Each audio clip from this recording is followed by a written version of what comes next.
Shoutout muna kay Edsy Siega, Sniper Lem,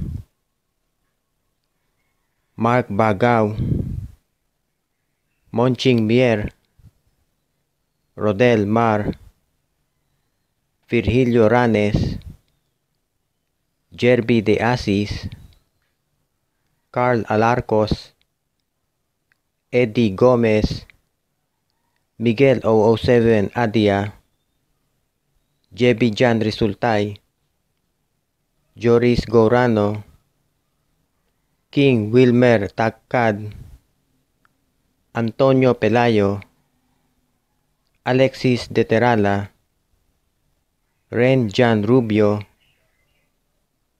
Juri Nova, Kobe Allen Alcantara, Alan Makeda, Jeff and Candice TV, John Arsena, at Alexis Espinal.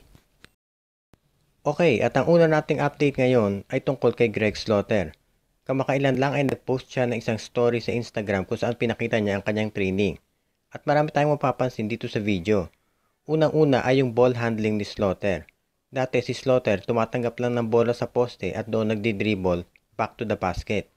Pero ngayon nakikita natin dito sa video na nakakapag-dribble na siya facing the basket at between the legs pa. Ang pangalawa nating mapapansin yung kanyang footwork ay nag-improve na. Of course, training to, hindi pa yung actual game kaya hindi natin masasabi.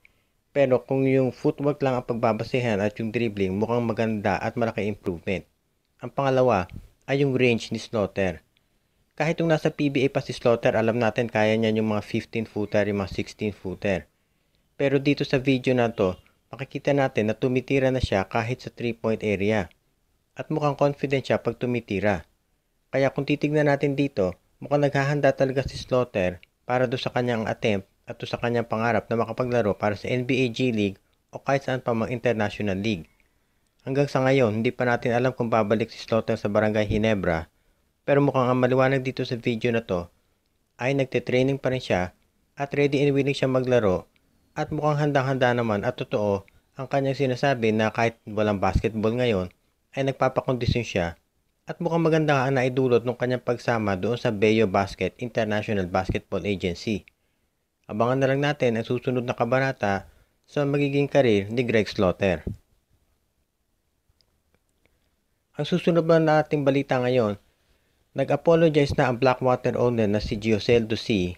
sa GAB at sa PBA tungkol doon sa naging actions ng Blackwater noong mga nakaraang araw. Of course, laman sila ng balita tungkol dun sa mga practice di umano na ginawa ng Blackwater na labag sa PBA. At dahil dyan, nag-apologize na si C at pati na rin sa PBA at sa Games and Amusement Board tungkol sa nangyari. Pero hanggang sa ngayon, hindi pa maliwanag kung ano ang balak ni C talaga sa Blackwater, kung ito ba ay kanyang ibebenta o hindi. Ang alam lang natin, hindi pa binabawi ni C yung kanyang statement na kung merong team na interested na bilhin ng Blackwater, ay ibebenta niya ito. Kaya nga ang tanong tuloy ng marami, kung maibenta nga ang Blackwater, sino ba ang makikinabang dito? Kasi ang paniwala nga ng iba, of course, ang Blackwater ay farm team ng TNT. Samantalang ang SMC naman, ang farm team nila ay ang Mahindra o ang Colombian Jeep na ngayon ay Terra Firma at pati na rin ang Northport. So, kung mawawala ang Blackwater, ang paniwala ng iba, ang makikinabang dyan ay SMC dahil mawawala na ng farm team ang MVP Group. Of course, depende rin yan kung sino ang bibili sa Blackwater kung sakaling ito ay mawala. Ang number 1 contender nga dyan ay Chooks to Go. Kaya, kung ang Chooks to Go ay papasok sa PBA, ang tanong, magiging independent team kaya ang Chooks to Go o magiging farm team din? Hindi pa natin alam. Pero kailangan tignan muna natin yung makeup kasi ng board. Kasi bago makapasok ang isang bagong team katulad ng Chooks to Go, kailangan meron niyang approval ng majority ng Board of Governors. Well, actually, alam ko nga, kung hindi majority, baka dapat unanimous. So, kailangan, abangan muna natin ang balita kung interesado ang Chooks to Go na sasali sa PBA at kung yan ay magiging independent team. Of course, malalaman lang natin yon magkaraan ng ilang conferences kung ano ang gagawin ng Chooks to Go doon sa kanilang lineup, kung magiging competitive sila o baka magbibigay rin ng mga top players kapalit ng mga bangko katulad ng ginawa ng Blackwater at ginagawa ng Colombian Jeep sa ngayon. Okay, at ang susunod nating balita ay tungkol naman sa TNT. Alam natin ang TNT, nakuha na nila si Poy Aram, nandiyan na si Bobby Ray Parks, pero mukhang magpapalakas pa rin sila at gusto nilang dagdagan yung kanilang mga big men na pwedeng makatulong kay Aram.